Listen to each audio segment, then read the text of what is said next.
अस्सलाम वालेकुम। कैसे हैं सब लोग? आई होप कि सब ठीक होंगे। मैं भी बिल्कुल ठीक हूँ। Welcome back my channel.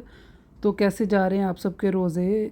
हमारे तो अल्हम्दुलिल्लाह बहुत ही अच्छे जा रहे हैं, क्योंकि वेदर अच्छा हो गया और शुक्र किया है अल्लाह का कि ठंडे रोज़े हो गए हैं, सुकून हो गया।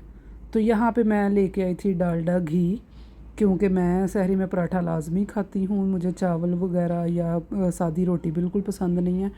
तो ये डालडा घी यहाँ पे नज़र आया, पाकिस्तानी शॉप थी तो वहाँ पे कभी कभी ये ना मिलता था। लास्ट एक दो दफ़ा मैंने देखा, लेकिन उसके बाद कभी भी नहीं देखा। तो अब शायद रमज़ान की वजह से आया हुआ था तो मैं ले आई।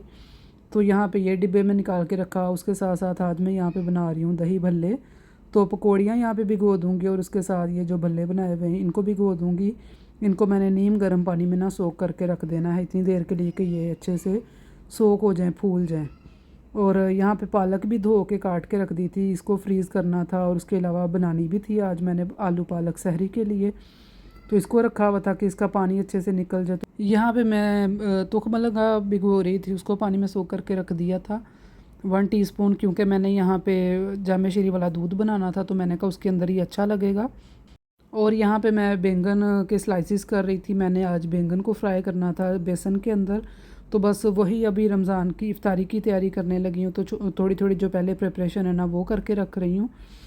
तो उसके साथ साथ यहाँ पे किचन के कुछ काम हो रहे थे। फ्रिज को मैंने क्लीन किया था और उसके साथ साथ जो है ना स्टोव साफ़ किया। ये सारे काम जो है ना वो इस टाइम कर लेती हूँ मैं, क्योंकि उसके बाद तो फिर ये तरावियों में चले जाते हैं ना।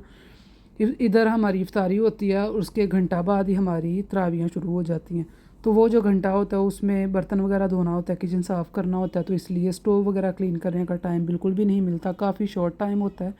उसी में हमने मगरिब पढ़नी है, उसी में इफ्तारी करनी है और उसी में बर्तन वगैरह साफ़ करने हैं, किचन साफ़ करना है। तो इसलिए फिर जितना हो सकता है ना मैं इस टाइम काम कर लेती हूँ। तो यहाँ पे मैंने बैंगन के स्लाइसिस करके ना उस पर नमक और मिर्च लगा के रख दी थी। और साथ ही यहाँ पे उसकी मैं कोटिंग रेडी कर रही थी, जिसके लिए मैंने बेसन ले लिया था 1 कप। उसमें मैंने नमक डाल दिया, पिसी लाल मिर्च, कुटी लाल मिर्च, साथ ही पिसा हुआ गरम मसाला और ये चीज़ें डाल के ना बस इसको मैं अच्छे से मिक्स कर लूँगी। और बाद में मैंने ना बिल्कुल एक चुटकी से भी बल्कि कम जो है ना मैंने इसमें मीठा सोडा डाल दिया था। तो यहाँ पे पकौड़ियाँ भी अच्छे से फूल गई थी, सोख हो गई थी। तो इनको मैंने निचोड़ के साइड पे कर लेना है, क्योंकि ये बहुत ज़्यादा देर पानी में भीगी रहे ना तो ये अजीब सी गल जाती हैं, फिर इनका टेस्ट बिल्कुल भी नहीं रहता। तो इसलिए एक दो दफ़ा इसमें हाथ चला देना चाहिए। तो बाद में जब जैसे ही देखें ना कि ये भीग गई हैं तो इसको पानी में से निकाल लेना चाहिए।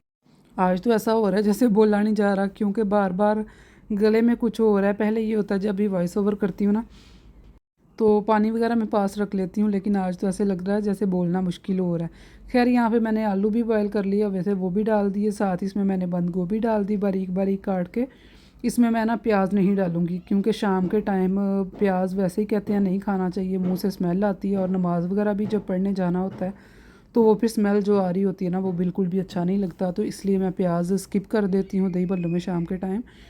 टमाटर डाल दिए बीज निकाल के, सब्ज़ मिर्च डाल दी बीज निकाल के। बस यहाँ पे इनको अच्छे से मिक्स कर लूँगी। इसमें मैंने कोई स्पाइस नहीं डालनी, दही में सारी स्पाइसेस जाएंगी। साथ इसमें मैंने जो बॉयल चने थे वो भी डाल दिए थे। बस इसको अच्छे से मिक्स कर लूँगी। और यहाँ पे मैंने ना हाफ़ निकाल लिए थे, क्योंकि आप यकीन करें कि बिल्कुल भी खाया ही नहीं जा रहा। यहाँ पे भी ये जो मैंने दही भल्ले भी बनाए थे ना तो ये भी बाद में बच गए थे, जो मैंने दे दिए थे बाहर कहीं।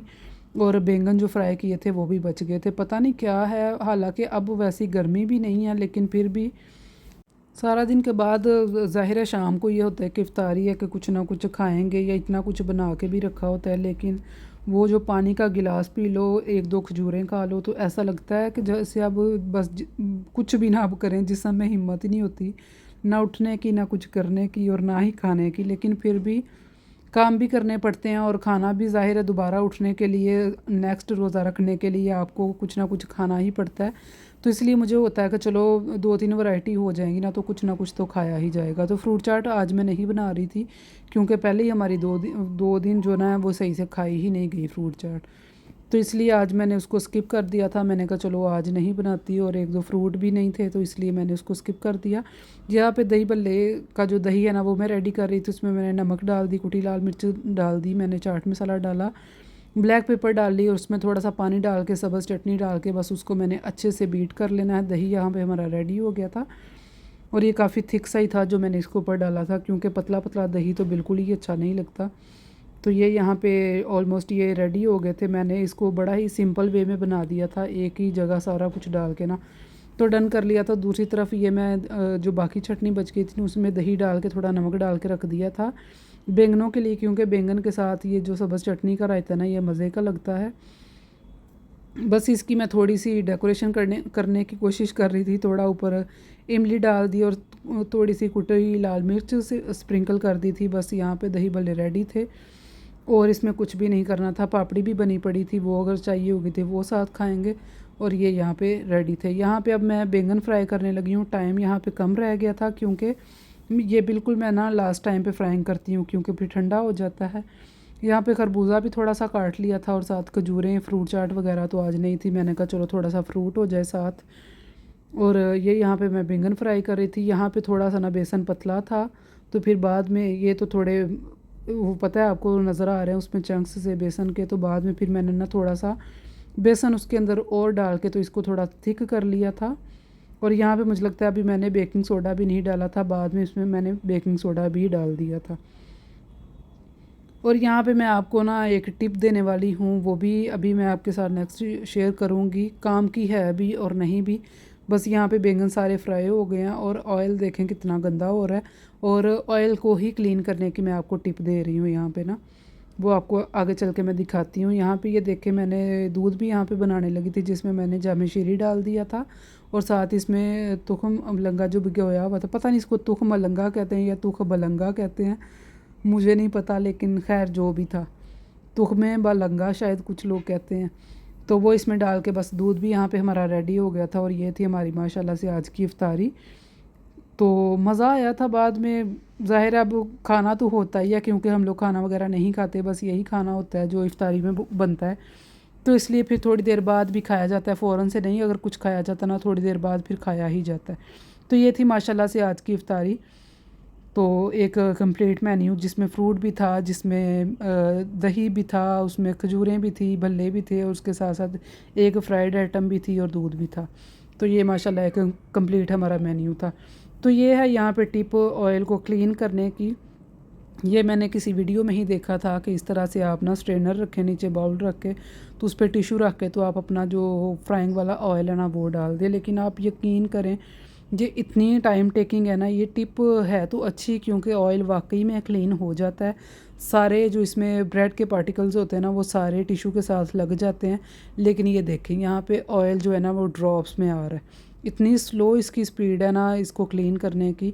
बाद में मैंने क्या किया कि मैंने ना बड़ी मुश्किल से इसका एक जो है ना वो, क्योंकि ये 2 प्लाई होता है ना टिशू, तो इसकी एक प्लाई मैंने बड़ी मुश्किल से उतार दी, लेकिन फिर भी ये टाइम टेकिंग है। तो है भी ठीक ये टिप। और नहीं भी एक और टिप मैंने देखी हुई है, वो भी आपके साथ नेक्स्ट शेयर करूँगी। पहले खुद यूज़ करूँगी, उसके बाद आपको उसके बारे में भी बताऊँगी। यहाँ पे आज मैं बना रही थी आलू पालक सहरी के लिए।